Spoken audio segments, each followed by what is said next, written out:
dialogar con él y ese es el objetivo, ¿no? Sabemos también que están no solamente desde Bogotá, sino desde Ecuador, hay amigos por acá de Argentina, hay amigos de México, entonces pues bueno, ese es como nuestro sello como asociación, pues hacer como una transferencia, ¿no? Distinta del psicoanálisis, abierta, gratuita, y pues bueno, de nuevo agradecerle a Diego por tan, bueno, tan buena acogida y pues tan el grato recibimiento.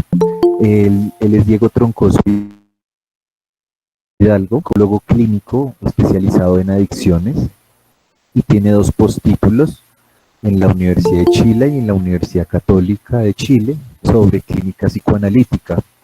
Es escritor del libro El regreso a Freud tras el extravío de Lacan del año 2018.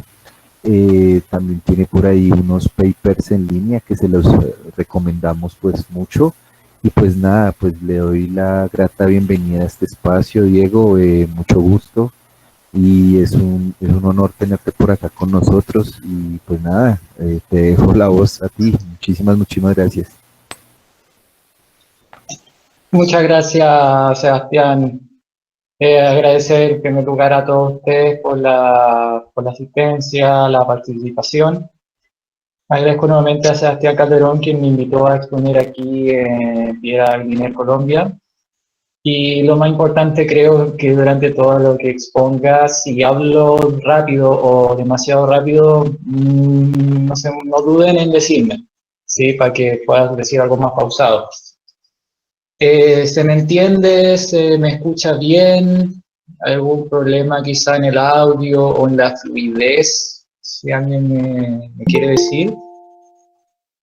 Sebastián. Se escucha perfecto, Diego. Muchas gracias, genial. Bueno, como ya saben el título, ¿no? Vamos a hablar sobre lo que acontece en el psicoanálisis en la obra de Piaget y qué legado hay detrás de, ¿no?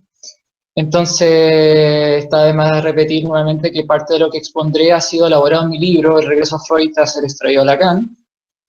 Una de las tesis más jugadas de mi libro, aparte de las múltiples críticas que realizo a la obra de Lacan, fue establecer que el proceso primario de Freud radica en los aspectos del estadio sensorio-motriz y preoperacional de Piaget, mientras que el proceso secundario de Freud radican los aspectos del estadio concreto formal. Por supuesto, Piaget mismo, en 1922, postula ya esta misma idea ligándola a la obra de Freud. En mi libro, en el capítulo 3 y en el capítulo 4, detallo los paralelos de ambas obras, las de Piaget y las de Freud, no sin descuidar aspectos de Freud que deja de lado de Piaget y aspectos de Piaget que deja de lado de la obra de Freud. Además, claro está, de las críticas epistemológicas contra la obra de Lacan, que, extendiéndome un poquito ahí, que de freudiano no tiene casi nada más que de propaganda, ¿no? Entonces, partamos ahora con aclarar algunas caricaturas, algunos mitos que tiene la obra de Jean Piaget. Al igual que Freud, Jean Piaget también está bañado de un sinfín de mitos y caricaturas que se enseñan en distintas facultades, ya sea de pedagogía o de psicología, pero en especial de psicología. Expondremos algunas de sus mitos y más lecturas que existen y a continuación daremos una aclaración respecto a eso, como marco introductorio a lo que vendrá a continuación. Se dice de Piaget que sus estadios de desarrollo serían lineales, cuando la verdad, Piaget habló de estadios no lineales y que sus propiedades podían mezclarse con otros estadios. Piaget no enfatiza una rigidez en edad, sino una orientación posible de sucesiones, más allá de una edad exacta de aparición. Vale decir, en Piaget hay correspondencias y coordinaciones previas a ciertos desarrollos posteriores que deben darse en ciertas acomodaciones sucesivas. Por tanto, no son evolutivamente lineales y excluyentes los estadios previos. De ningún modo podríamos sostener que cada etapa trasciende de modo completo a la anterior, abarcando a la totalidad de los procesamientos en reemplazo. Fácilmente cada etapa podría infiltrarse o colonizarse unas de otras. Incluso que alguien despliegue procesos secundarios o operaciones formales, no excluye que pueda tener en su condición presimbolismos o una diversa cantidad de lógicas preoperacionales, sin que el sujeto sea psicótico necesariamente. El mismo Piaget, en 1969, lo resalta al despejar que, cito, las edades características que se obtienen, incluso examinando un gran número de niños, solo son medias. Su sucesión, aunque real globalmente, no excluye los encabalgamientos ni las regresiones individuales momentáneas. Después existe toda una clase de desfases cuando se pasa de una prueba especial a otra. Un niño que pertenece a una etapa determinada, en lo que concierne a una cuestión particular, puede ser muy bien de una etapa más avanzada en lo referente a una cuestión próxima de su causalidad. Lo mismo que en la ciencia, una concepción nueva puede aparecer en un dominio cualquiera sin penetrar durante años en las otras disciplinas. Otra caricatura que se suele establecer en Piaget, y insisto, también me interrumpen si hablo muy rápido en cualquier momento, es muy importante eso, porque tiendo a hablar muy rápido, de verdad hablo muy rápido. Se critica a Piaget que no toma los aspectos de lo social. Piaget, en este sentido, sí leyó las obras de Vygotsky. Piaget ya realizaba intercambios teóricos con él y tomó en cuenta sus propias críticas. Evidentemente, no podemos negar que Vygotsky centró la pedagogía a una manera soviética de sociedad colectiva, haciendo que Piaget no tiene. Pero es falso que Piaget no considerara los factores sociales o facilitadores en educadores. Lo mismo con las críticas que Piaget le respondió a Waldman. Cito, respecto a lo que refiere Piaget a las críticas a Waldman. Como es lógico, estamos enteramente de acuerdo con la necesidad de apelar a los factores sociales para explicar el pensamiento, a pesar de la opinión que curiosamente nos presta Waldman, y según la cual queremos derivar toda la razón de los esquemas sensoriales individuales. Pero el recurrir al concepto global de la vida social, o al otro, como está muy de moda en lecturas psicoanalíticas, lamentablemente, pero vuelvo con Piaget, pero al recurrir al concepto global de la vida social, nos parece inadmisible en psicología. La sociedad, en abstractos, no es ni una cosa ni una causa, sino un sistema de relaciones que el psicólogo debe distinguir y analizar separadamente de sus efectos respectivos, o sea, sin ese gran otro. Es lo que nosotros hemos intentado hacer en cuanto a los efectos contrarios de las relaciones de cooperación y oposición en la formación de la lógica. En el complejo dominio de los comienzos del símbolo se debe proceder a una disociación metódica de los posibles factores que intervienen en el problema y no saltar de golpe de la neurología a la sociología, como por ejemplo de ese otro o de esa sociedad. Piaget no está negando a la sociedad, pero sí establece que hay que distinguirla, desmenuzarla en sus distintos factores y agentes transformadores individuales también. Otra caricatura, mito, que se establece a Piaget, al igual de las 1001 caricaturas que también existen de Freud, Piaget no cae lejos de eso, se dice que Piaget, como dijo Lacan incluso, Lacan estableció esa caricatura, en 1962, en 1909, Lacan establece esa caricatura, cuando intenta fallidamente criticar a Piaget, pero eso ya es para otro momento, si ustedes quieren, comento eso más al detalle. Se dice que Piaget sería más un lógico o matemático que un psicólogo.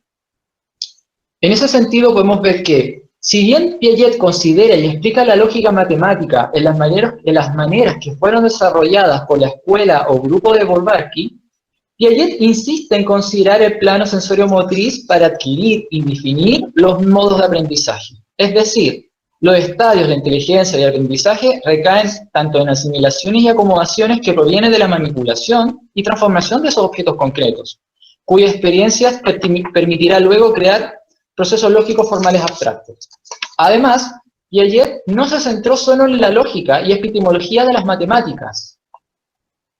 ¿Sí? Se suele establecer que hay un autor de moda que se estableció en la epistemología de la matemática, pero realmente Piaget es un gran estudiante de eso. Piaget también abordó estudios de filosofía, leyó sobre todo a Bergson y a Kant y a los nuevos kantianos en su juventud. Posterior a sus estudios de ciencias biológicas, realizó estudios en lógica matemática, psicoanálisis, filosofía analítica, Gestalt, fenomenología, especialmente a la obra de Husserl, y estudió la teoría de sistemas. Sucedió al mismo, no es muy bueno mi francés, pero sucedió al mismo Merleau-Ponty en los años 50 en la Universidad de Sorbona. Además, realizó estudios sobre la conformación del lenguaje, imitación, símbolos, juegos y motricidad, etc. Entonces, la obra de Piaget no se centra solamente en lógica matemática, como muy mal se enseña, o como muy mal se me enseñó a mí en la universidad también, entre profesores y ayudantes.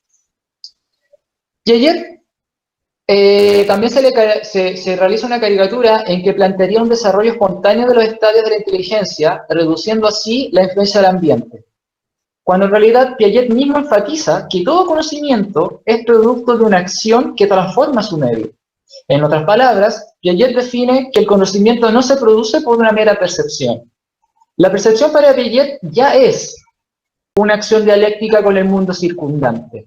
En eso Piaget sigue muy de cerca al epistemólogo Humberto Maturana y Francisco Varela, obras que Piaget leyó de Humberto Maturana, pero eso lo podemos ver más adelante, si es que nos da el tiempo. Otra cosa que se hace de muchas caricaturas a Piaget es sobre el tema de los equilibrios adaptativos, que la inteligencia estaría procesada a partir de eso, de equilibrios adaptativos. Cuando la verdad, si bien Piaget abordó una búsqueda del equilibrio frente a situaciones que generan ruido a un sistema, o una novedad que genera algún ruido en el equilibrio de un sistema, Piaget menciona que los equilibrios en realidad siempre presentan excesos y desequilibrios constantes que transforman esa homeostasis pretendida inicial. Dice Piaget en 1959 al respecto: la homeostasis no comporta en realidad balances exactos, sino que testimonia frecuentemente la presencia de excesos por protección y como por precaución en caso de perturbaciones.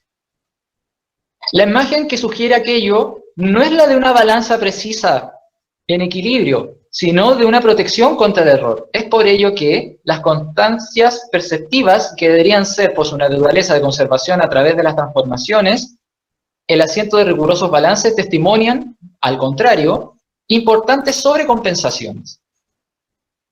Otro aspecto que se le suele ridiculizar y generar en mitos a Jean Piaget es el tema de los juegos, en el sentido de que Piaget centraría los juegos como formas de placer y descuida, en el sentido freudiano, el juego como compulsión displacentera, como en el caso del Fordà, que vamos a ver más adelante.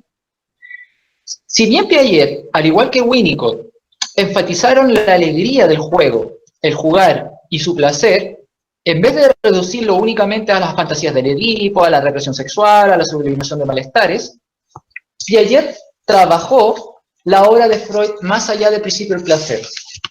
Fue un ávido lector de Freud de esa obra, abordando el tema de los juegos displacenteros en el yo, donde intenta ligar como placer para soportar una situación que termina repitiéndose en forma dolorosa. Cito a Piaget en 1946. El acto de agarrar por agarrar puede constituir un aprendizaje no lúdico, aunque la satisfacción esté próxima, mientras que un juego puede comportar todo género de intermediarios complicados, ¿no? Ya revela que el juego es más allá que mero placer, sino que hay una complejidad. El matiz exacto es sin duda aquel que en términos parecidos Freud ya lo ha expresado por la oposición entre principio de placer y principio de realidad. Por un lado, continúa Piaget, la satisfacción inmediata en tanto cuanto no toma en cuenta las leyes de la realidad externa. Del otro lado, la adaptación a lo real, implicando un elemento de satisfacción, pero subordinado a una especie de renunciamiento o de respeto de los datos objetivos. Sin embargo, una dificultad subsiste. Ciertos juegos, que hemos denominado juegos simbólicos de liquidación, consisten en reproducir simbólicamente acontecimientos manifiestamente penosos, con el único propósito de intentar digerirlos o asimilarlos. Situaciones análogas que el mismo Freud describió en el plano como situaciones anteriores al principio del placer. O sea, más allá del principio del placer, dice Piaget. Piaget sabe muy bien que hay de plano algo anterior al principio del placer. El bebé, como bien leyó Piaget a Freud, no genera el principio del placer, sino que hay algo más allá del principio del placer, que es la madre la que va ligándolo. ¿Sí? Bueno, eso está en detalle en mi libro, en dupla con Freud y Piaget. Pero es muy interesante que esa lectura que hacen analistas como Andy Green ya está en el Piaget. Entonces continúa Piaget. Bajo la forma de repetición de un acontecimiento, aún penoso constituye el factor primario del juego, donde prima más allá de la búsqueda del gozo. Cierro la cita Piaget de 1946.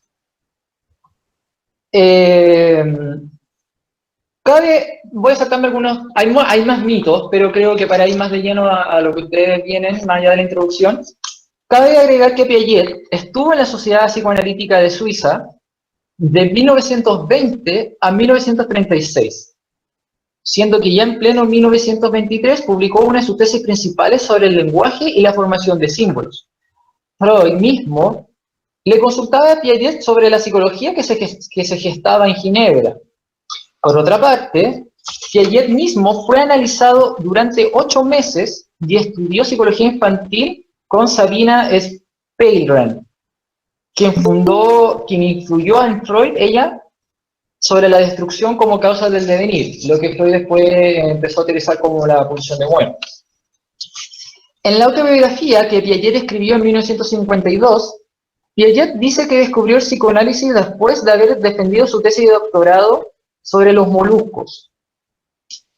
Después de ello, se marchó a pasar el semestre de invierno en Zúrich, donde asistió a los seminarios psiquiátricos de Bleuler, un gran colega de Freud, leyendo a Freud en la revista Imago y escuchando de vez en cuando las clases de Pfister y de Jung, que son los psiquiatras más importantes en esa época en Zúrich.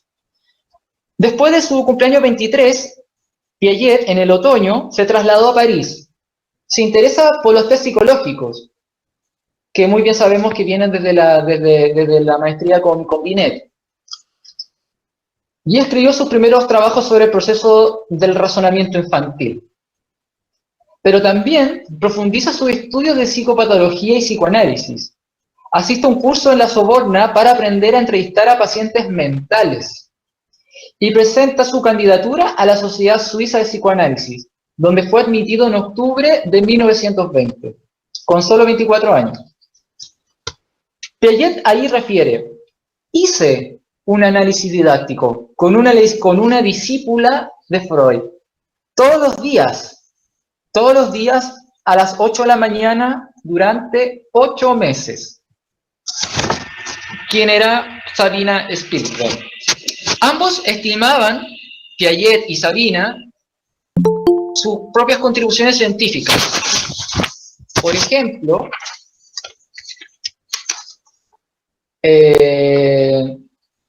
Sabina escribió sobre el desarrollo de la noción subliminal del tiempo en los niños. Trabajo de Sabina que tiene una clara influencia en Piaget, en 1923. Y por una nota en las publicaciones de la misma Sabina Spielrein, nos enteramos que ella asistió al curso de laboratorio de psicología que dio Piaget en el semestre de invierno de 1921 a 1922. Mismo periodo cuando le estaba analizando Sabina a Piaget. Y a la inversa, en este reconocimiento mutuo en sus trabajos, el primer libro psicológico de Piaget, El lenguaje y el pensamiento del niño, de 1923, parecen estar ya muy influenciados por las teorías de Spielrein, ya que resumía las investigaciones que ella realizó respecto a la formación de símbolos. Durante el 7º Congreso de Psicoanálisis en Berlín, en septiembre de 1922, en el que Spielrein, Sabina, presentó su ponencia sobre el tiempo subliminal, Piaget presentó también allí un trabajo sobre el pensamiento simbólico y el pensamiento del niño, en el que hablaba de la sugestiva teoría de Spielrein sobre el simbolismo. Piaget ya, en 1929, analizó, o sea, Piaget como psicoanalista, analizó a Robert Jacquier, un pastor protestante, estudiante del instituto. En una entrevista realizada al pastor, en 1981, Comentó que el análisis con Piaget duró 2 meses, duración fijada de antemano. Fue a ver a Piaget y se echó al diván y habló, mientras Piaget tomaba notas, pero sin hacer comentario alguno. Según las palabras de Jequier, Piaget no nació para ser psicoanalista. Otros sujetos a quienes Piaget supuestamente también analizó, cuando tenía 24 años, Piaget analizó a una mujer de unos 30, que según cuenta Piaget, en 1977, tenía un pronunciado complejo de Electra. Con 27 años, Piaget analizó a un hombre que contaba sus particulares e infantiles teorías sexuales. Más tarde, Piaget analizó a un joven autista cuya condición, dice a Piaget, a mi parecer, no empeoré. Fernando Vidal cuenta en 1986 una breve entrevista que le hizo a la hermana de Piaget, Marthe, hermana de Piaget. Marthe, la hermana de Piaget, es psicoanalista. Y ella, en esa entrevista, expone sus recuerdos sobre el análisis que Piaget intentó realizar a su propia madre. Dice Marthe, psicoanalista hermana de Piaget, esto debió ocurrir entre 1925 y 1929, cuando Piaget, o sea, su hermano, ocupaba una cátedra en la Universidad de Neuchâtel. Tenía 30 y pocos años. Según Marthe, su hermana, psicoanalista, Piaget, en tales intentos de análisis silvestre con su madre, finalizaron bruscamente, cuando la madre se negó un día en rotundo a aceptar aquellas interpretaciones de su hijo. Cito a Piaget en este sentido en 1971, con respecto a la impronta que deja el psicoanálisis a Jean Piaget. Piaget dice en 1971, se han emprendido ya una serie de estudios sobre las relaciones entre nuestros análisis del desarrollo durante el periodo sensorio-motor y los trabajos de Freud. Incluido los estadios que él ha distinguido durante el mismo periodo. ¿Sí? No sé si tenemos tiempo de ver eso en detalle, que está en mi libro, pero es un material muy denso. Pero citando en 1971, prosigue Piaget diciendo, recuerdo, por ejemplo, los análisis de Rapport y el excelente estudio de Wolff, así como el apéndice de Klobliner a la última obra de René Spitz. ¿Sí? ¿Recuerdan a René Spitz sobre el famoso psicoanalista sobre el no? ¿No? ¿No? Pero en lo que concierne a los estadios freudianos y los míos, Gaudin de Kerr, en Montreal, ha obtenido un resultado de cierta importancia sobre las relaciones entre el desarrollo del esquema del objeto permanente y la evolución de las relaciones objetales, en el sentido freudiano del término, sobre las relaciones objetales. Prosigue Piaget en la misma cita. Los problemas del inconsciente y de la conciencia, tal como se les encuentra en el estudio de la inteligencia, de la representación y las funciones cognitivas, porque creo que estas cuestiones particulares relativas al inconsciente son paralelas a las que plantea en el psicoanálisis el funcionamiento del inconsciente afectivo, naturalmente mi objetivo no es intentar introducir ninguna novedad en las teorías psicoanalíticas, ni tampoco criticarlas. No es este el lugar adecuado para explicar el por qué. Por el contrario, estoy persuadido, dice Piaget en 1971, que llegará un día en que la psicología de las funciones cognitivas y el psicoanálisis se verán obligados a fusionarse en una teoría general que los mejorará a los dos, corrigiendo tanto a una como la otra. Conviene preparar este futuro mostrando desde ahora las relaciones que pueden existir entre psicoanálisis y funciones cognitivas. Obviamente, como cualquier autor, sea Piaget o sea Freud, todos pueden tener algunos aspectos criticables en sus obras. Piaget obviamente no escapa a esa regla. No obstante, dejo aquí una pequeña reseña de algunos mitos y caricaturas que son mucho más suaves en Freud que la que presenta la figura de Jean Piaget. Ahora, pasando a otro tema, respecto a la represión y los sueños, que fueron trabajados en Jean Piaget, Piaget dice sobre los sueños. El sueño, en 1946, Piaget dice, el sueño es un estado radicalmente egocéntrico, un estado de indiferenciación completa entre el yo y el mundo exterior, y por consiguiente, un estado de no conciencia del yo, o lo que es lo mismo, de proyección de las impresiones internas en las formas que procura el mundo exterior.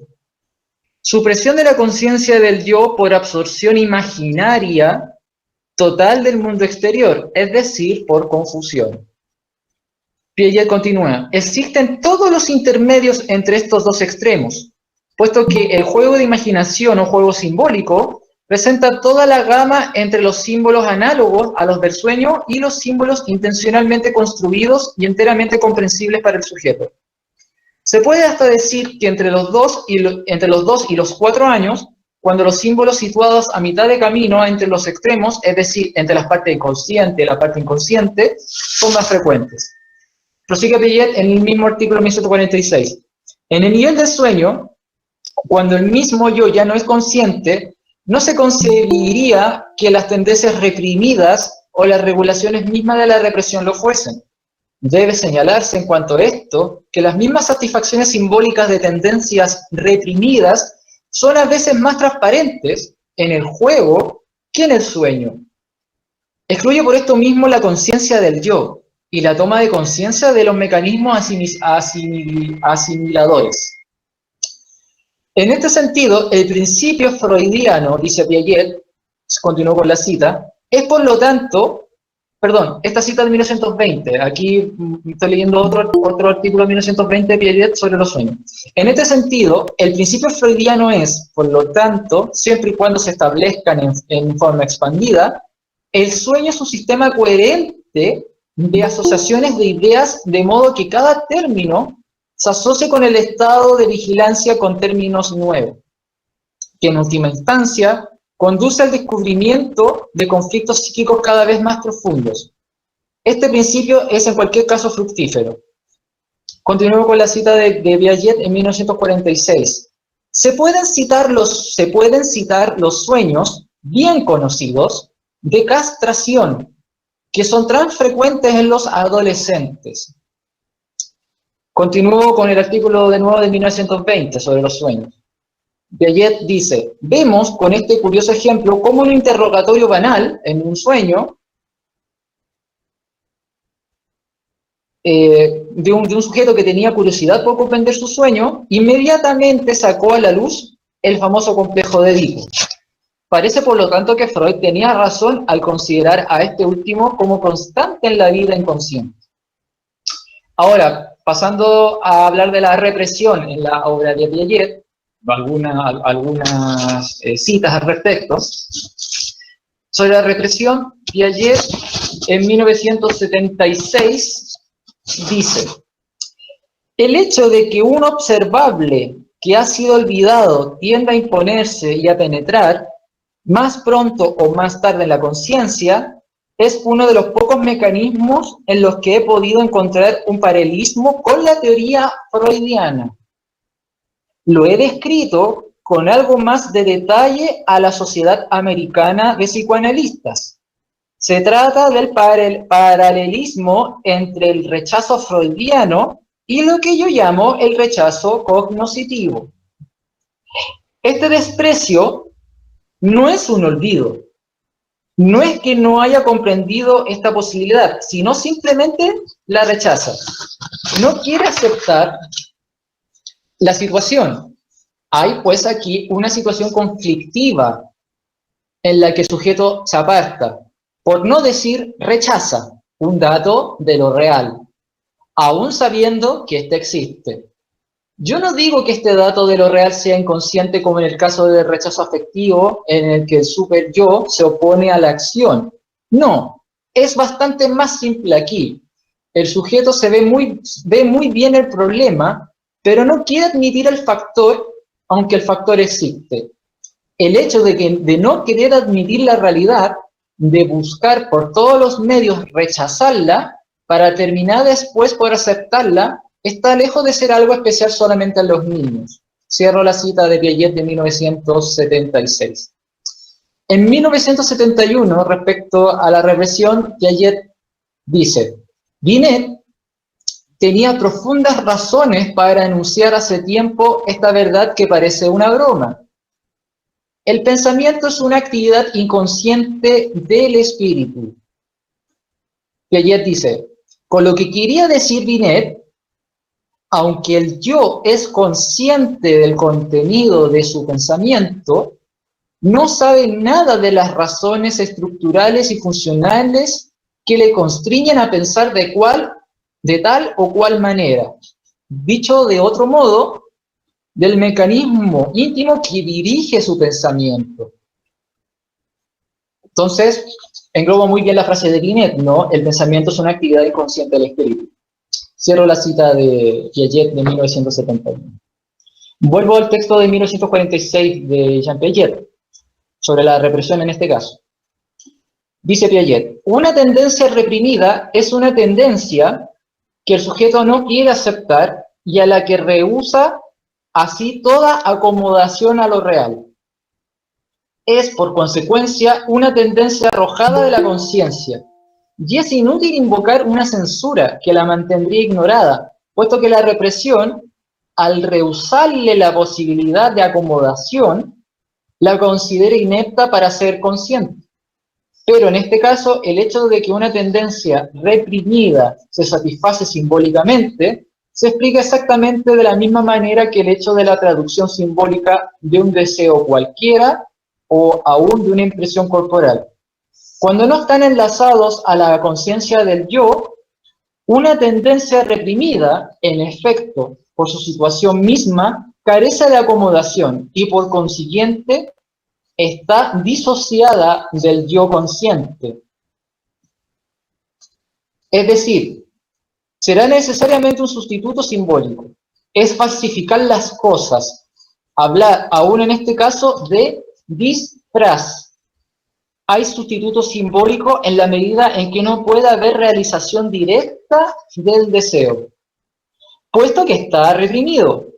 Y esta asimilación simbólica es inconsciente, simplemente porque es asimiladora, es decir, falta precisamente la acomodación a lo real. Si pueden ver, Piaget trabaja mano a mano su propia teoría de la asimilación y la acomodación con respecto a la represión en Freud, ¿sí? Prosigo con Piaget con respecto a la represión, 1946. Dice Piaget: ciertamente la falta de toda norma operatoria hace que el pensamiento simbólico permanezca prelógico y se contenta con el pensamiento intuitivo, con regulaciones de analogía a las regulaciones perceptivas, carentes de reversibilidad operatoria. Pero la condensación, así como la generalización, consisten en construir una significación común a cierto número de números distintos, de objetos distintos, lo cual permite precisamente el encaje de varios esquemas afectivos en la condensación que asimilan una tras otra situaciones diversas y con frecuencia distantes en el tiempo. Sigo con Piaget. La identificación con el padre, según la expresión del psicoanalista, está más cerca de una especie de participación prelógica. Sigo con Piaget, en el mismo artículo de 1946. La represión, paréntesis pone Piaget acá, la represión es expresión de bloqueo o la inhibición de una tendencia incompatible con otras más fuertes que ella, ya que se superpone organizada en esquemas asimiladores estables. La represión sea más consciente que las relaciones elementales de incompatibilidad que determina la inteligencia intuitiva, aún no reflexiva. En los casos más frecuentes, como por ejemplo el autocastigo, el esquema inhibidor o represor, ahí es el superyo. Ahora bien, sus raíces asimiladoras escapan a la reflexión del sujeto, tan naturalmente como sus propias raíces antiguas y olvidadas. Prosigo con Piaget, 1946. Piaget dice: la represión constituye, por otra parte, un efecto de la interregulación de los esquemas de asimilación afectiva, regulación automática o espontánea que resulta de la interacción de esquemas afectivos cuyas raíces escapan a la toma de conciencia. Las cosas no suceden de otra manera. Sigo Piaget, 1946. Entonces, solamente el simbolismo secundario interviene porque el egocentrismo es tan radical, vuelve imposible la conciencia del yo, en tal forma que la única forma en que las asimilaciones afectivas puedan todavía cobrar una débil conciencia de sí, consiste en incorporarse soportes visuales desde el simbolismo secundario. Dice Piaget, cerrando este apartado respecto a la represión, pasando más al tema de la memoria, como ya le mencioné respecto a Bergson, para Freud, dice Piaget, el pasado se conserva íntegro en el inconsciente, pues la conciencia no posee como tal ninguna memoria y se limita a alumbrar los recuerdos e imágenes depositados en las capas más subliminales. En eso Piaget tiene una lectura codo a codo con Freud respecto a los registros mnémicos. Continúa Tico Piaget. Observemos que es esta una teoría que coincide con la de muchos otros autores y que la memoria freudiana no está muy alejada de la memoria bergsoniana, pero se ha opuesto de tiempo en tiempo a esta forma de ver otra forma de memoria que es la del recuerdo-reconstrucción. Si recordamos la carta 52 de Freud a Flies, es tal cual lo que Piaget está aquí comentando. En efecto, lo que sucede con un recuerdo durante los intervalos situados entre su desaparición y su reaparición no se experimenta sino sobre recuerdos conscientes, y cuando se evoca un recuerdo olvidado, esta evocación puede ser tanto una reconstitución como un drenaje. En eso último nos podemos recordar un poco a Bion, aunque ambas obras nunca se tocan entre un autor y el otro. Que se conozcan, me refiero. Ahora pasando, ¿qué dice Piaget sobre el incesto?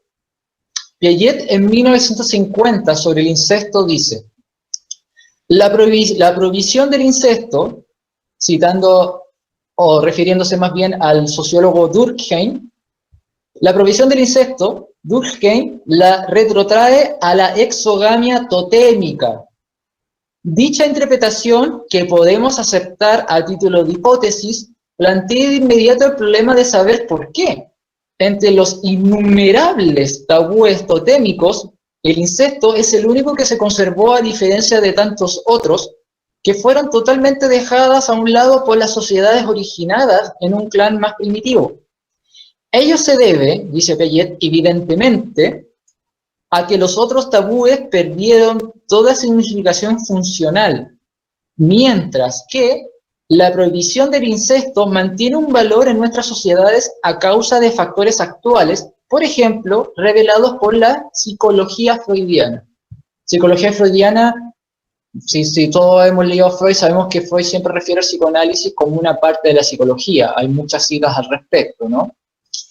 Ahora bien, ya yendo a la parte sobre el aparato psíquico, en tanto metapsicología, o su conformación, constitución, todos que hemos leído las obras completas de Freud sabemos que el aparato psíquico se va constituyendo.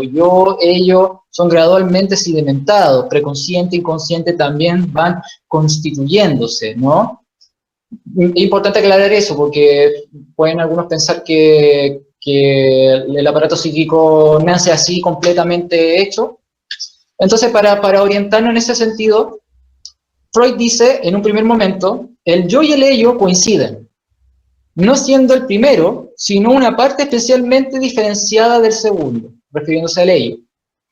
Mediante esta manera, resulta decisivo el hecho de ser el yo una organización y el ello no. El yo es en efecto la parte organizada del ello, dice Freud en 1926. Por otra parte, Piaget, en 1964, considerando en principio el punto de partida de la evolución mental, no existe seguramente, aquí cito a Piaget, no existe seguramente ninguna diferenciación entre el yo y el mundo exterior. O sea, que las impresiones vividas y percibidas no están ligadas ni a una conciencia personal, sentida como un yo, ni a unos objetos concebidos como exteriores. Se dan sencillamente un bloque indisociado al comienzo. o como desplegadas en un mismo plano, que no es ni interno ni externo, sino que está a mitad de camino en ambos polos, que gradualmente se irán oponiéndose entre sí. Sigo con Piaget. Pero a causa precisamente de esta indisociación primitiva, todo lo que es percibido está centrado en la propia actividad. Aquí recordamos el trabajo del egocentrismo en Piaget.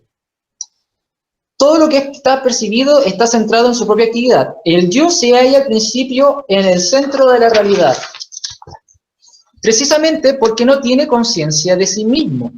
Y el mundo exterior se objetivará en la medida en que el yo se construya en tanto que actividad subjetiva o interior. Dicho de otra forma, continúa Piaget, la conciencia empieza con un egocentrismo inconsciente, mientras que los progresos de la inteligencia sensoria-motriz desembocan en la construcción de un universo más objetivo, dentro del cual el propio cuerpo aparece como un elemento más entre otros. Y a este universo se pone la vida interior, localizada en el cuerpo propio. Piaget en 1969 dice, tras proponer que mediante una actividad estructuradora continua, partiendo de un estado de indiferenciación caótica entre sujeto y objeto, en efecto, es el punto de partida de su evolución mental. El niño es arrastrado en sentidos contrarios por dos tendencias aún no armonizadas entre ellas y que siguen siendo relativamente indiferenciadas en la medida en que no ha encontrado el equilibrio que las relaciona entre sí. Por una parte, el niño está obligado a acomodar sus órganos sensomotores o intelectuales a la realidad exterior y a las particularidades de las cosas de las que tiene que aprender. Si hemos leído la obra completa de Freud en 1911 sobre las dos formulaciones del acrecimiento psíquico o el bloque mágico, es idéntico a lo que Piaget está aquí refiriendo en esta cita de 1969. Continúo con Piaget. En 1954, Piaget dice, el narcisismo no es otra cosa que la afectividad correspondiente a la indiferenciación entre el yo y el no yo, estado adualístico o simbiosis afectiva de Wallon. Sigue Piaget. Este narcisismo primario del lactante es claramente un narcisismo sin narciso. Un narcisismo sin narciso.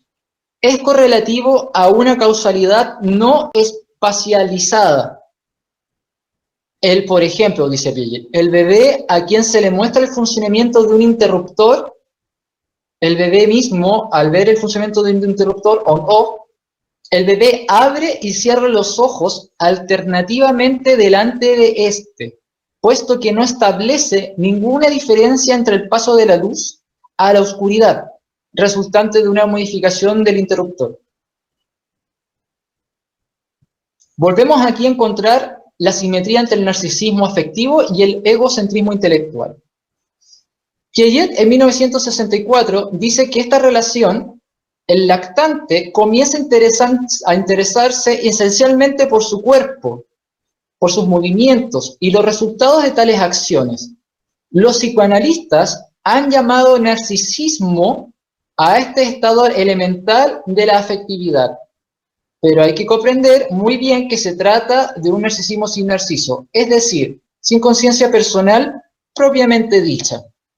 Continuó con Piaget en 1964.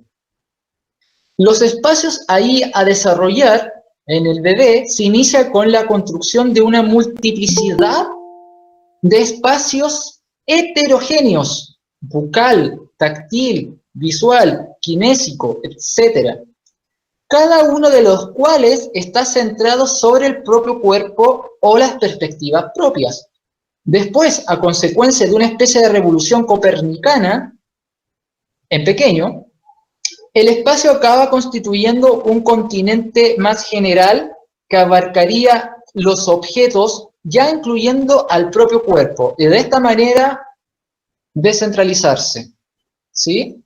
El mundo no gira en mí, sino que yo soy parte más de los demás objetos en el mundo. Por tanto, se empieza a descentrar el sujeto en su egocentrismo. Eso es lo que está explicando Piaget, y respecto a esta multiplicidad de espacios heterogéneos, muy codo a codo con el esquizoanálisis y con las obras más de Freud, ¿sí? Si lo vemos de esa línea. Piaget, en 1947, comunica que un mundo, cito, un mundo sin objeto es un universo de tal naturaleza que no tiene diferenciación sistemática, gradual, entre las realidades subjetivas y exteriores. Un mundo, en consecuencia, adualístico. Más aún, en los primeros estadios sensorio-motores, no podría siquiera hablarse de un espacio común a los diversos dominios perceptivos, pues hay tantos espacios heterogéneos entre sí como campos cualitativamente distintos, bucal, visual, táctil, etc. Sigo con Piaget, 1947. De este modo se requiere la reversibilidad y la conservación o permanencia del objeto, ya que la noción de grupo supone justamente una descentración completa, de tal modo que el propio cuerpo se haya situado como un elemento entre los demás, dentro de un sistema de desplazamientos que permiten distinguir los movimientos del sujeto de los otros objetos. De este modo, Piaget, sigo con 1947, aclara que en la descentración del sujeto, inicialmente, el objeto no se haya constituido y los espacios. Luego el espacio único, que tiende a coordinarlos, permanecen centrados sobre el sujeto, egocéntricamente, lo cual demuestra nuevamente el primado de la perspectiva egocéntrica y la ausencia de una noción de objeto que explica la ausencia de grupo, es decir, centrado sobre su acción propia. Ahora, pasando al lado de la afectividad en Piaget, tomando la obra de 1920, Piaget dice, es importante considerar la continuidad de la vida afectiva. Es imposible que las impresiones más primitivas no ejerzan una importancia preponderante en el desarrollo de los sentimientos infantiles. De hecho, estas atracciones y repulsiones son muy evidentes en el análisis. Además, es fácil incluso para adultos que, a pesar del culto a menudo exagerado de su padre, encontrar esta dualidad primaria en la vida inconsciente. Todo el pasado está en el presente. Tan pronto como descendemos a nosotros mismos, encontramos deseos de antaño que todavía están vivos y que todavía estamos tratando de satisfacer inconscientemente cuando creemos que no hemos rendido por mucho tiempo. Por lo tanto, es normal y efectivo que la imagen de la madre nos continúe toda la vida. No lo ves en imagen consciente, constantemente en la memoria. Hablo de una imagen de la cual está solo en una pequeña parte, de una imagen completa, inconsciente, de la cual solo destellos fugaces nos harán adivinar en la intensidad. Su intensidad. Esta imagen, esta imago, como dicen, se encuentra en todo tan pronto se baja más y más profundamente. Es sorprendente en el análisis de los sueños de los adultos que la velocidad con la que reaparece la imagen de los padres en asociaciones de ideas es sorprendente, especialmente en el estudio de las afinidades sentimentales, ver las mismas imágenes en todas partes. En el amor en particular, las sombras más inexplicables a veces se iluminan con una luz inesperada, cuando se recurre a la imagen materna. Más de un hombre maduro no tendría problema para descubrir que lo atrae de su esposa, o que por lo contrario lo avergüenza oscuramente de su propia esposa, es una supervivencia de ese misterioso pasado. Cierro la cita con Piaget. Piaget continúa. Por un lado, en resumen, el infante prueba sus placeres más fuertes en las dispensaciones de su madre, y este hecho también influye en su sentimentalismo infantil a expensas de su padre. Freud, dice Piaget, si continúo con Piaget, Freud por lo tanto llama el amor al sentimiento del niño pequeño por la madre, y por otro lado, en su estudio de asociaciones de idea, el odio primitivo hacia el padre es a veces perenne, aunque en gran medida compensado por el afecto de admiración al padre. El niño con la condición de ascender bastante alto tiene solo uno, o más bien mezcla sus afectos, los gérmenes de todo lo que diferenciará tan violentamente en el adulto. Freud, por lo tanto, eligió los términos sensuales y sexuales para definir las etapas. Podríamos haber elegido otros. Es una cuestión de palabras, pero por el solo hecho de que estas palabras son inusuales, nos obligan a pensar. 1954, dice Piaget, Freud introdujo en la psicología de la afectividad algunos conceptos fecundos que el éxito del psicoanálisis impuso rápidamente. Nos referiremos al esquema freudiano cuya simplicidad y coherencia son particularmente notables, pero del cual intentaremos mostrar la insuficiencia para dar cuenta de los aspectos de esta evolución, dice Piaget en 1954. Creo que tengo que ir rápido, me voy a saltar varias cosas respecto, bueno, les indico, en 1954 Piaget habla sobre la primera fase de la libido que se dirige al propio cuerpo, sobre el estadio digestivo, las diferenciaciones periféricas del estadio oral estadional. Después Freud en ese mismo artículo habla sobre la segunda fase que se dirige a la actividad del cuerpo en general, con el estímulo primario. Después Piaget habla de la tercera fase de la transferencia de la afectividad a distintos objetos exteriores, transferencialmente, con un desplazamiento de la afectividad y con su respectiva represión. ¿Sí?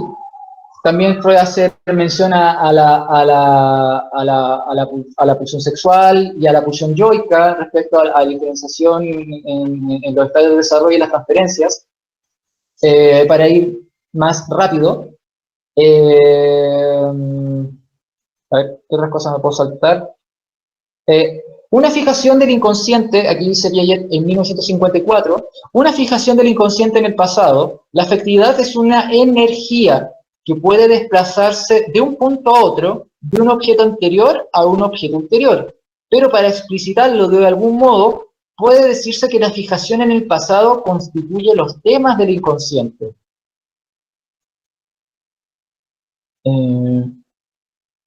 Después Piaget habla sobre el desarrollo infantil.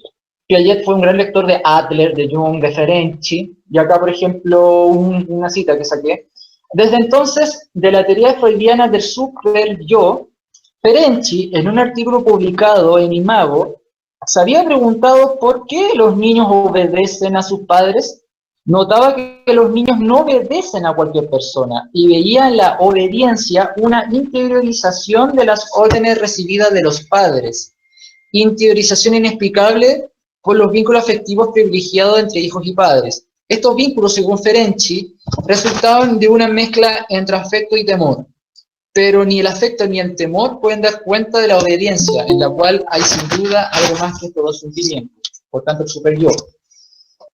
Pasando ahora al Fordá, y voy a cortar varias cosas respecto al Fordá. Para dar contexto, Freud dice, en este paso de lo pasivo a lo activo en el juego. Freud dice, si el yo que ha experimentado pasivamente el trauma repite ahora activamente una reproducción mitigada del mismo, con la esperanza de poder dirigir su curso, no es otra forma en que el niño se comporta con respecto a todas sus impresiones penosas, las que reproduce en sus juegos, buscando de este modo pasar de la pasividad a la actividad, controlando psíquicamente sus impresiones. Tengo otra cita sobre Freud en 1907 respecto a esto mismo, sobre cuando el niño juega a ordenar las cosas en un orden que le agrade, ¿sí? Y desde Piaget, en 1964, en el juego o en el Fordá, la función consiste efectivamente en satisfacer al yo, merced a una transformación de lo real en función de los deseos. El niño que juega a muñecas rehace su propia vida, pero corrigiéndola a su manera. Revive todos sus placeres o todos sus conflictos, pero resolviéndolos, compensando y completando la realidad mediante la ficción, dice Piaget.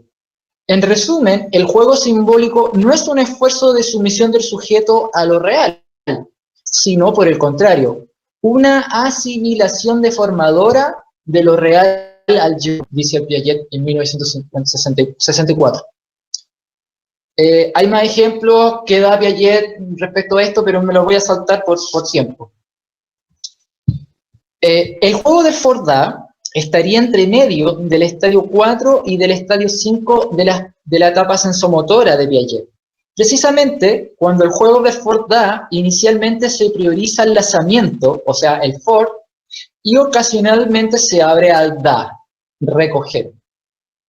Si recordamos el caso del niño que tira su juguete con el o, for, y cuando lo recoge, da. Pero en un primer momento el niño no es activo en recoger lo que tira. Primariamente hay una descarga pulsional respecto a eso. ¿Sí? No quiero meterme mucho de eso porque ya estaríamos metiéndonos a la teoría metapsicológica de Freud, que ya bastante tiempo puede quitar.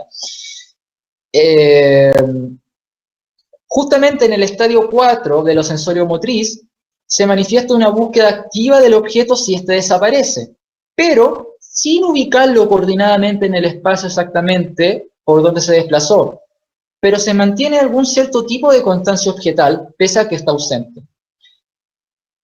Dice Piaget en 1969, los estadios 5 y 6 de lo sensorio motor, con preparación desde el estadio 4, se asiste a lo que Freud llama una elección del objeto afectivo, y que consideraba como una transferencia de la libido a partir del yo narcisista sobre la persona de los padres.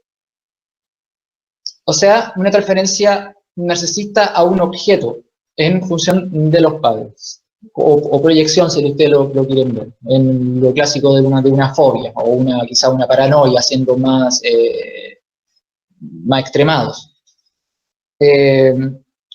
Para otorgar un primer sentido al par Ford-Da, el Ford necesita de un comienzo, dice Piaget, una reversibilidad fuente de futuras operaciones del pensamiento, como ya actuando al nivel sensorio-motor desde la constitución de un grupo práctico de desplazamientos. O sea, cada desplazamiento AB lleva consigo entonces un desplazamiento inverso BA. Voy súper rápido por cuestión de tiempo. Ya. Para Piaget, en 1947, un símbolo debe definirse como una relación de semejanza entre el significante y el significado, mientras que el signo es arbitrario y reposa necesariamente sobre una convención. Agregando que, en 1947, Piaget, el verdadero símbolo no comienza sino cuando un objeto o gesto representan para el sujeto algo distinto de los datos perceptibles. Esquemas simbólicos, vale decir, esquema de acción nacido de su contexto, que evocan una situación ausente. Por ejemplo, el fingir estar dormido. Otro ejemplo sobre el paradigmático juego de Ford-Da del carretel, el juego simbólico comporta siempre un elemento de imitación, funcionando como significante, y la inteligencia en sus comienzos utiliza indistintamente la imagen a título de símbolo o significante. No me voy a detener sobre la teoría de Piaget sobre el significante, que es totalmente opuesta a la de Lacan, y más correcta, dicho de paso, pero lo dejo como para que si alguno se entretiene leyendo estas cosas, lo pueda proseguir. Lo revisado sobre el Ford-Da... ¿Qué le vamos a hacer? ¿No? Bueno, no entiendo. Lo revisado sobre el Ford-Da, nos encontramos aquí en la etapa donde el esquema sensorio-motriz está acompañado de una palabra que acompaña al gesto que representa imitar. La partida como, en el Ford-Da, o y el regreso de la madre como da. Piaget, en 1946, otorga un ejemplo para la etapa 6 de la inteligencia sensorio-motora de un niño de 1 año y un mes, quien emplea la onomatopeya clásica como ruido de tren, para designar un tren que pasa adelante por su ventana, y la repite, similar cuando el niño hace el o. Pero después ese mismo niño, dice Piaget, en 1946, dice en dos tipos de situaciones distintas. Por una parte, generaliza su empleo en la presencia de vehículos, desde otra ventana, caballos, y hasta un hombre de pie. Entonces, todo lo que sea lanzar o fuera de, como O, Piaget da su propio ejemplo sobre el sonido de algún desplazamiento de algún modo, o incluso una persona andando de pie. De esta forma, esto quiere decir que el sonido onomatopéyico implica una generalización sobre el movimiento en un conjunto ampliamente simétrico. Tenemos entonces las más primitivas representaciones desde el punto de vista freudiano. Tenemos las más primitivas representaciones cosas donde las clases de conjunto no se ordenan en nexos de ninguna subclase o parte de todo, o primeros contornos conjuntivos, ¿sí? O sea, no hay una distinción entre tamaño, volumen, velocidad, en distintas formas conjuntivas para distinguir ciertos objetos, sino que cualquier cosa que se mueve, se desplace, suena a esa onomatopeya. O sea, pura representación cosa, que no está diferenciado en otros nexos subconjuntivos, ¿sí? Eso lo voy a revisar en la metodología de Freud a mayor detalle. Entonces dice Piaget en 1946, los primeros esquemas verbales no son sino esquemas sensorio-motores en vía de conceptualización, y no esquemas sensorio-motores puros, ni tampoco conceptos francos. Del esquema sensorio-motor conservan lo esencial, a saber, ser modos de acción generalizables y que se aplican a objetos cada vez más numerosos. Pero el concepto ya va representando un semidesprendimiento. Entonces, ahora, si hacemos una comparación entre el ruido de este niño de Piaget, del con el Fordá, en tanto el O, claramente el primero, de Piaget, no adquiere un desprendimiento lo suficiente para distinguirse a plenitud de los signos de percepción, como diría Freud. Mientras que el Fordá, o el O, ya nos vamos encontrando con sucesiones de un antes y un después, más complejo, y una síntesis que contrae la imaginación primitiva. Un adentro y un afuera, y un placer y un displacer. O sea, se van conformando las representaciones cosas y van dejando de ser signos de percepción desde la metapsicología de Freud. En otras palabras, va mano a mano ahí en esa misma lectura Piaget con Freud. Para ir ya finalizando con el tema del lenguaje y sus funcionalidades, para Piaget en 1940, el lenguaje, dice Piaget, ante todo, permite al sujeto el relato de sus actos, le procura a la vez el poder de reconstituir su pasado y por consiguiente de evocarlo en ausencia de los objetos a los cuales se referirían sus conductas o eventos anteriores. Y también el lenguaje permite anticipar los actos futuros aún no ejecutados hasta sustituirlos a veces por una sola palabra sin jamás realizarlos. ¿Sí? Piaget habla del pensamiento acelerado del niño cuando logra imaginar anticipadamente ciertas escenas tan aceleradamente que se le activa una señal de angustia del yo, por ejemplo. Es tan veloz la señal de angustia en el yo por la imaginación en aceleración que logra hacer el niño o el adulto que no percibe conscientemente eso. En resumen, eso es lo que está tratando de hablar Piaget, aquí yendo más rápido. ¿Sí? Y lo más importante, llega a un nivel en que ya evocando una sola palabra, puedo anticipar o rememorar aspectos que incluso no ejecute a futuro.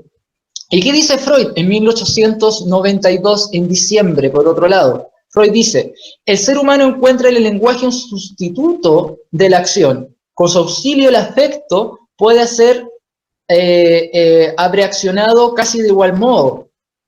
El hablar mismo podría ser el reflejo adecuado, tal como la queja o una declaración en el caso de un secreto que atormenta, como por ejemplo la confesión. Cuando no llega a producirse tal reacción por medio de actos o de palabras, y en los casos más leves por medio del llanto, como una descarga, el recuerdo del suceso conserva su principio de acentuación efectiva. ¿Qué es lo que Freud habla sobre la talking cure y el nacimiento del psicoanálisis respecto a poder reemplazar la acción motora por palabras? Ahora bien, Piaget da algunas aclaraciones respecto a cuando en tanto sentido metapsicológico, cuando la representación cosa se vuelve representación palabra. Piaget da varios ejemplos muy a la mano con la metapsicología de Freud. En 1929, Piaget dice, los niños consideran los nombres como si pertenecieran a las cosas y emanaran de ellas. Da ejemplo Piaget en 1929. Durante la segunda etapa del estadio, del estadio, o sea, entre los 7 y los 8 años, los creadores de las cosas inventan nombres, Dios o los primeros nombres. Es por ello que la incapacidad de disociar los nombres de las cosas es muy curiosa. Piaget da el ejemplo. Una niñita de 9 años preguntó, papá, ¿existe realmente Dios? El padre le contestó que no era muy seguro, a lo cual replicó la niña, debe existir realmente, ya que tiene un nombre. Pat, un niño de 10 años, le pregunta a su madre, antes de tener el sol su nombre ya existía. Sí, le responden. ¿Cómo se llamaba? Sol. Sí, pero ¿existía antes de ser llamado Sol? Finalmente, dice Piaget, en 1929, hasta la edad de los 10 años, todos los nombres contienen la idea del objeto. Durante la segunda etapa, entre los 10 y los 11 años, hay una especie de armonía entre el nombre y la idea. El nombre calza bien, va bien. Es decir, que la idea del objeto está aún presente en alguna medida, pero podrían haber elegido otros nombres. O sea, la palabra se vuelve cosa. No hay un desprendimiento simbólico, sino más bien a manera de representación cosa. O para el lenguaje lacaniano, el significante, siendo muy forzada la comparación errada que estoy haciendo en esa última. Hay unas cosas con Freud respecto al juego del balbuceo del bebé, con las vocales, repetir las vocales, el goce, placer o el gozo, respecto a repetir vocales, hacer jerigoncias, hacer ruidos, ¿sí? También hay Freud, en 1905 hay todo un trabajo muy similar al de Piaget que realizó posterior a 1929. Y ya para el cierre, porque ya estamos en el tiempo, Piaget dice en 1971, pero la conclusión de todo esto es que todavía quedan múltiples problemas que resolver y que conviene pensar desde hoy en la fundación de una psicología general que trate simultáneamente de los mecanismos descubiertos por el psicoanálisis y de los procesos cognitivos, pues el tipo de comparaciones a las que nos hemos referido aquí nos hacen más que empezar y nos parece muy prometedor. Parece innegable que esta doctrina, Freud, de la cual terminamos aquí la exposición demasiado rápida, es de gran interés, dice Piaget. Plantea nuevos problemas, tiene una riqueza considerable en visiones sugestivas, ofrece un método de investigación, en resumen, ella tiene lo que necesita para vivir, dice Piaget en 1920.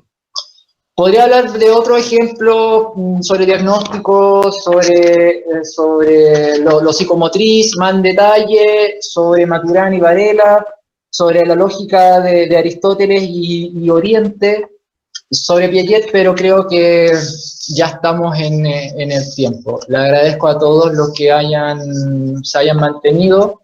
Alguien me interrumpió o algo se interrumpió, escuché un ruido muy extraño, pero le agradezco a todos los que están aquí y eso, no sé qué más puedo agregar, solamente darle las gracias a todos por su compañía. Espero que, más que aprender algo nuevo, hayan conocido una faceta de Piaget. O sea, para aquellos que sí hayan leído la obra completa de Freud, a lo mejor estas cosas de Piaget no mucho les aporte, pero sin embargo es interesante ver que un autor tan mal leído y tan mal enseñado en la universidad, con tantas caricaturas, ¿no? Tenga una base psicoanalítica en distintos periodos de su obra y que también están muy mano a mano con la obra freudiana, que fue justamente lo que en mi libro, El regreso a Freud, tras el extraído Lacan, lo quise plasmar lo mayormente posible, más allá de las críticas a Lacan, de su supuesto freudismo. Eso, Sebastián, no sé si tú quieres decir algo. Muchas gracias, Diego, muy importante tu intervención, agradecerles a los que han estado, y pues bueno, no sé si dejamos unos minuticos Y si quieren, el que desee puede prender su micrófono y si tiene alguna duda, alguna inquietud con respecto a la presentación de Diego, adelante.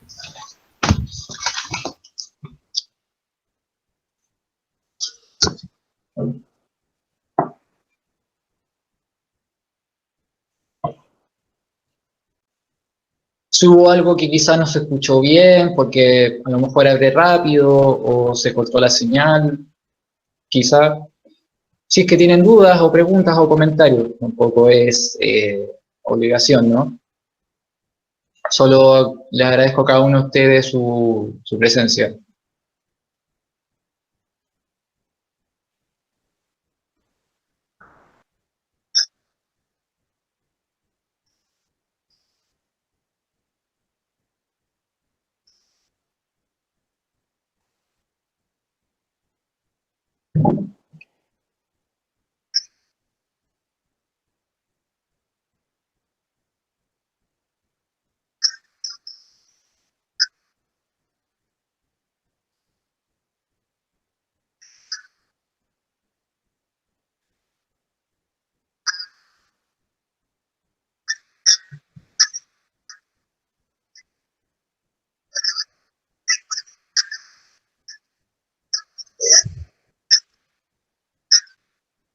Es espantoso lo que ocurre en la universidad. Sí. Muchas gracias, María, por el comentario y la pregunta. A ver, efectivamente en mi universidad también Piaget se enseñó como estadio 1, estadio 2, estadio 3, estadio 4 y listo, todo lineal, Piaget era un matemático. Yo tuve un profesor lacaniano en la universidad que enseñaba primera infancia y lo enseñaba horrible Piaget. También había un ayudante que también repetía las mismas caricaturas, también lacaniano. Y muy lamentable, y cuando yo escribí mi libro, El regreso a Freud tras el extravío de Lacan, comencé a leer, bueno, primero que nada la obra completa de Freud, completa, no parcial, completa, y empecé a leer a Piaget porque me interesaba mucho la psicomotricidad. Y cuando empecé a leer a Piaget me daba cuenta que muchas cosas del desarrollo del lenguaje y el desarrollo del lenguaje de Freud habían cosas muy en común. Y con respecto también a la psicomotricidad de Freud, en sus obras como proyecto, muchas cosas en común con Piaget. Y como que de repente tuve la suerte de haber leído algunas cosas de Piaget por mi cuenta y la empecé a reunir. Y la empecé a solidificar más y más en mi libro. Obviamente no todo lo que les puse hoy aquí está en mi libro, pero buena parte sí. A mí Piaget me interesa mucho porque fui descubriendo mucho material respecto a esto.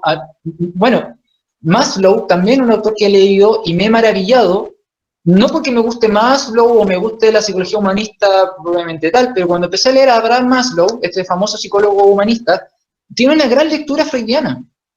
Tiene una muy buena lectura freudiana y publiqué algo en mis redes sociales respecto a eso. También he leído a otros autores, por ejemplo, Varela, Francisco Varela, un epistemólogo chileno bien famoso. También otros autores de otras corrientes como, bueno, desde toda la filosofía francesa, ¿no? Llama mucho, bueno, Jean-Paul Sartre también. Entonces me he dado cuenta que muchos autores tienen una afinidad con Freud y el psicoanálisis en general. Y eso enriquece mucho porque uno puede tomar el legado de Piaget desde este lugar, sin descuidar también que Piaget realiza muy buenas críticas a Freud, comprendiendo que es de la época también. O sea, todo psicoanalista o toda persona que lee psicoanálisis, hay un monto de crítica a Freud porque es obvio, no podemos tomar ortodoxamente cada palabra, frase que diga Freud. Y Piaget hace lo suyo también, y son críticas muy justas y que son retomadas por todas las escuelas psicoanalíticas, básicamente, ¿no?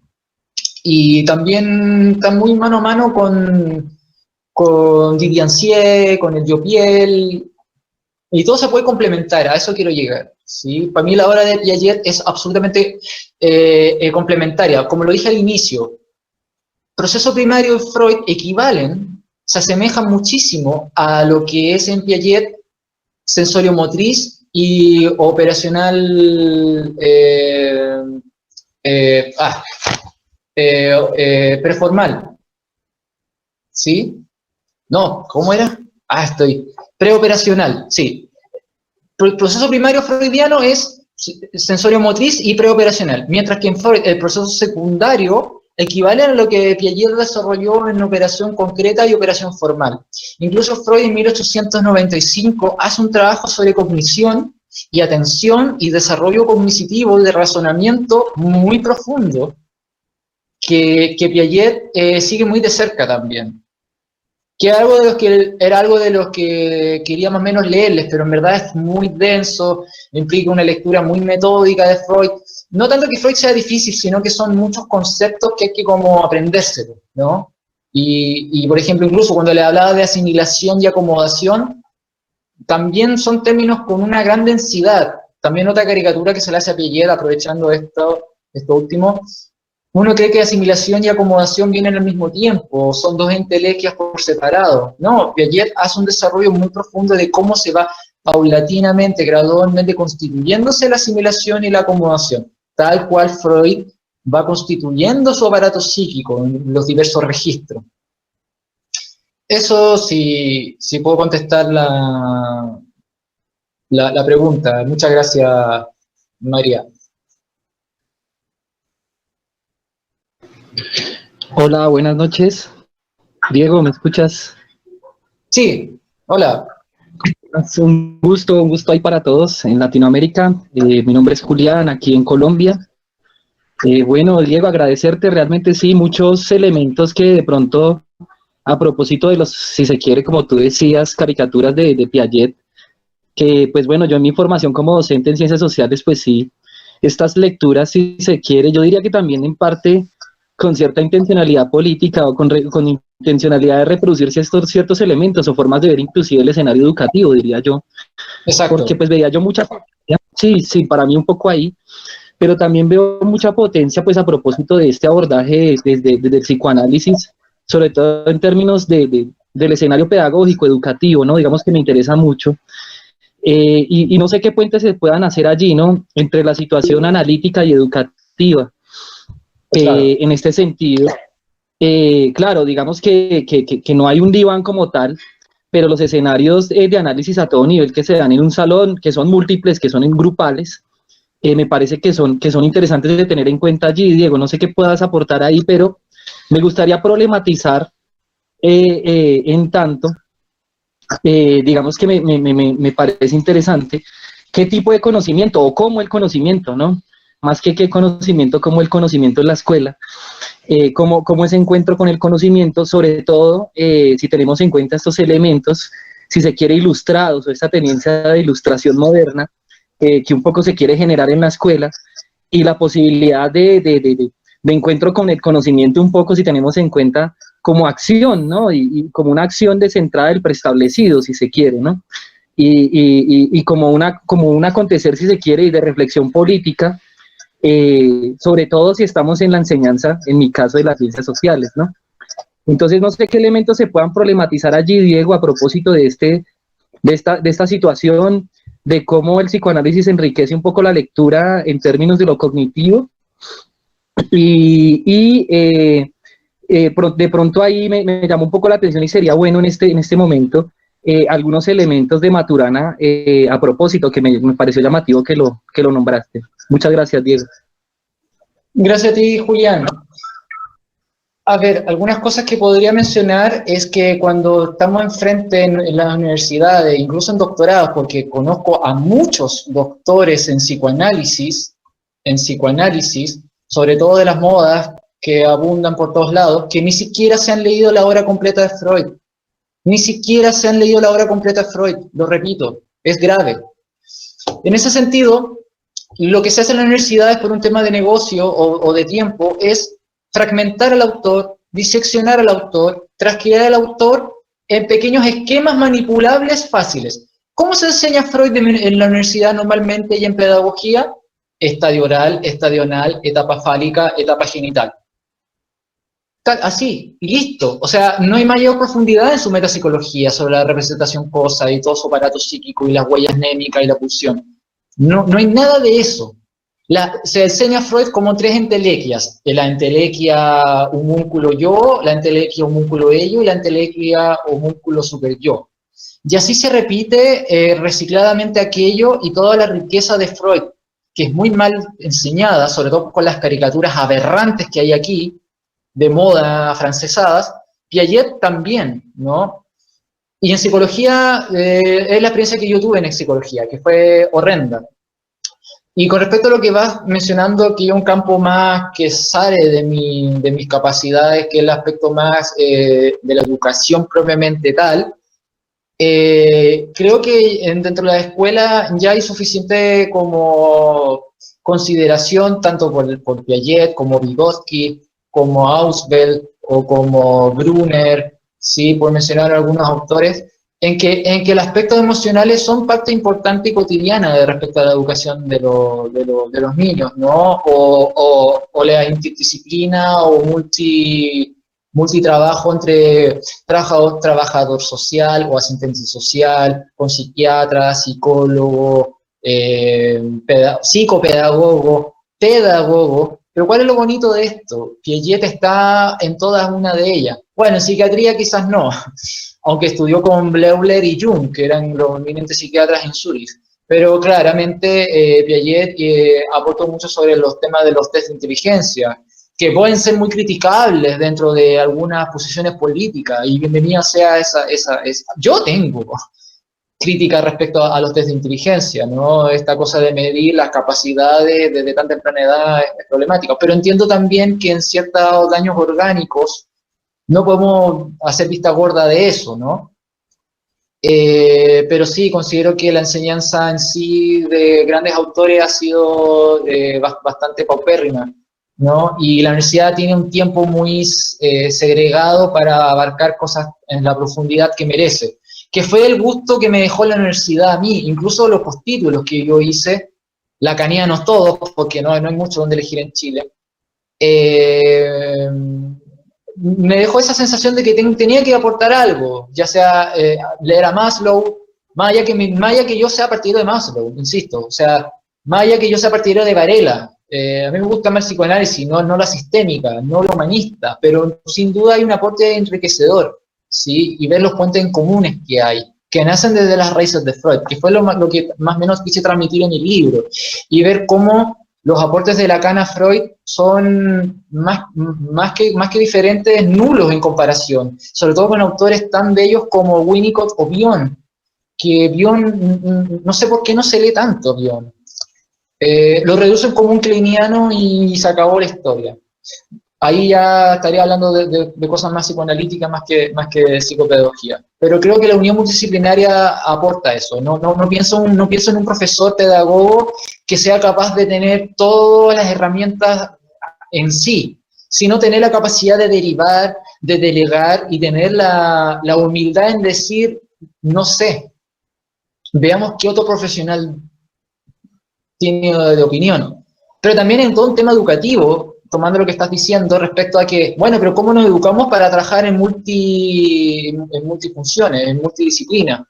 Eso es algo que todavía se está tratando de hacer, ¿no? Porque al final todo se decide quién paga la ONG, quién es el director del proyecto, o quién aporta más dinero, o quién tomó el puesto de líder sin mucha democracia. Pero hay que ir allá, quizá Vygotsky nos aporte un poco más de eso, ¿no?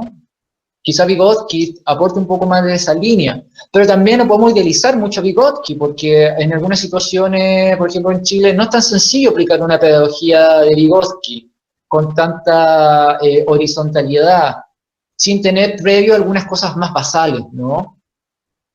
Esa es mi opinión, que no es experta, al menos en la parte de la pedagogía. ¿Sí? Yo soy psicólogo clínico, especializado más en adicciones. ¿Algún otro comentario, alguna otra pregunta dentro del tiempo que nos quede? Si no, lo dejamos hasta aquí. Sebastián. Sí, no sé si hay alguna otra pregunta o inquietud. Por ahí hay algunos comentarios en el chat, no son más que todo, son como felicitaciones, ¿no? Que muy interesante, que excelente la charla. Aline te quiere hacer una pregunta, Diego. Sí, hola, buenas noches. Súper interesante, la verdad no había visto nunca a Piaget desde esa óptica, pero pensando en este último comentario en donde usted propone que de pronto el que es docente pueda de pronto reconocer como estas autolimitantes que cada uno de nosotros tenemos y que podamos de pronto canalizar a los, no sé si llamarlos alumnos, ¿no? A los lugares a los que pudieran ser. Me preguntaba, ¿no? No sé cuál sea el caso en Chile, pero por ejemplo, yo aquí trabajo como docente, soy pedagoga, también estoy estudiando psicología. Súper. Y sin embargo, en las dos instituciones donde yo trabajo, no se necesitan ya desde esta mentalidad como capitalista, en esta mentalidad un poco de la plusvalía, no se necesita el docente y tampoco se necesita el psicólogo. De tal manera que, literal, ¿no?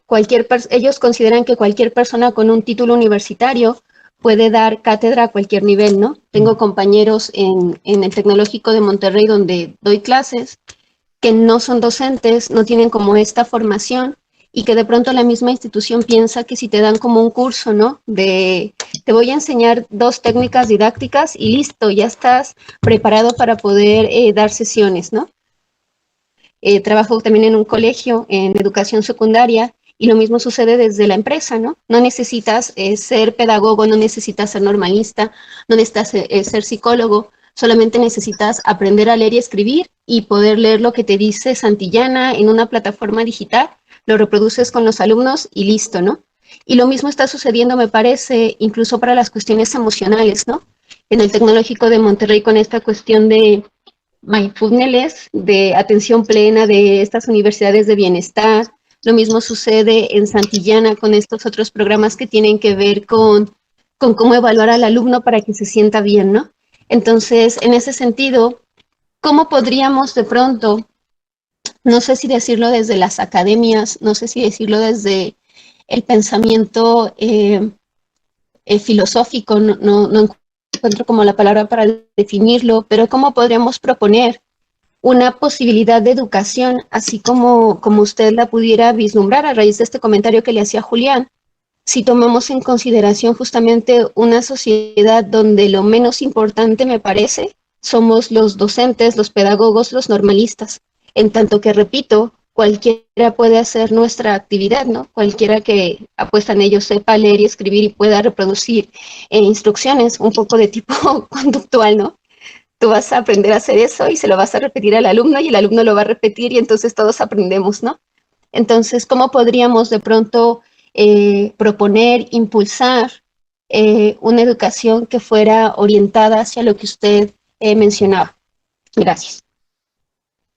Claro, es como menciona esto de repetir, memorizar, algo que ocurre todavía en las universidades y mucho, porque uno cree que en los colegios ocurre aquello, no, en la universidad también ocurre mucho de repetir y memorizar.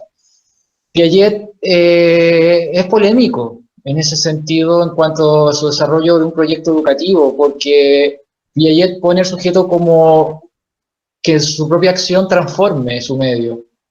En ese sentido, Piaget aporta una pedagogía activa en su conocer, que construya su conocer, es constructivista en su quehacer. No es cognitivista Piaget como Marx se dice, Piaget es constructivista, que puede delegarse funciones cognitivas desde ese umbral, claro que sí, como también psicoanalíticas, ¿no?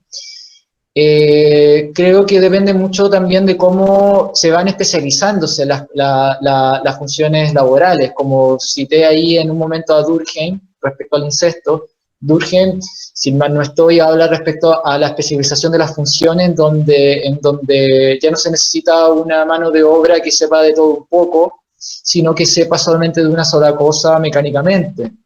Y así van funcionándose y organizándose de forma más sencilla las diversas esferas sociales y laborales en la posterioridad. Pero lo interesante de Piaget y la pedagogía que uno tendría que empezar a luchar y buscar, creo yo políticamente, sería una pedagogía en donde enseñen a enseñar, o enseñen a aprender, como dicen muchos, ¿no? Porque es así de simple. Si yo no sé matemáticas a gran nivel, pero al menos sé aprender a aprender. Entonces, si tuve una mala pedagogía, si en los colegios no me enseñaron lo más importante, bueno, al menos tengo una herramienta que me podría servir para un montón de otras situaciones, ¿no? Porque a mí Piaget, tanto profesor lacaniano como ayudante lacaniano, me lo enseñaron pésimo. Tuve alguna herramienta de poder aprender a aprender, que el motor afectivo fundamental era la pasión o la motivación de aprender. Más allá de eso, me permitió un autor que no sé nada, o prácticamente cero, poder conocerlo a este nivel. Y me falta mucho más por conocerlo. O sea, Piaget es una obra extensísima, mucho más extensa y compleja en alguna medida que la de Freud. Entonces, a eso mismo voy, que cuando yo salí de la universidad con esas modas lacanianas, poco y nada sabía de Freud al momento de leer su obra completa, al momento de escribir mi libro. Pero uno aprende por sí mismo, construye su propia forma metódica de aprender. Y no hay una sola forma en que uno pueda aprender algo mejor o no. Por ejemplo, yo todavía me acuerdo cuando aprendía matemáticas, formas de multiplicar, que eran muy complejas y difíciles, y ya existían maneras más sencillas de enseñar a multiplicar. Pero el profesor, por un asunto mecánico, enseñaba esa forma, cuando ya existían otras maneras. Entonces, ¿de qué manera uno podría aprender nuevas formas? Creo que esa es la gran pregunta y el desafío que Piaget nos puso a todos nosotros, tanto psicólogos como a pedagogos, y entender que detrás de cada cosa tan simple hay todo un mecanismo maravilloso, que el niño aprenda a distinguir volumen en los distintos espacios, o que el niño aprenda a diferenciar velocidad de distancia, que para un adulto es algo totalmente obvio, se sedimentan un montón de mecanismos de aprendizaje muy valiosos y complejos. Y lo mismo ocurre también con la forma como se aprende en la universidad, que es memorística y repetidora. Pero cuando uno hace una síntesis o uno contrasta una teoría con otra, eso a la universidad no le interesa enseñarte, salvo que tú estás haciendo una tesis de doctor o de magíster. Pero más allá no hay otro lugar.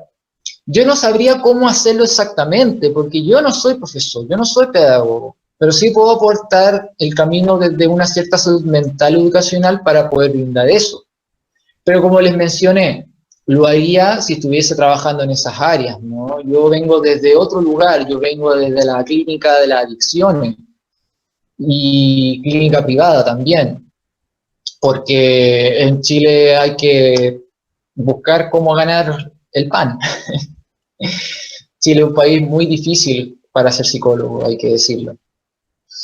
Así que eso. Agradezco, Aline, tu comentario también por escrito, que lo acabo de leer también. Muchas gracias a todos sus comentarios por escrito, los he estado leyendo. ¿Sí?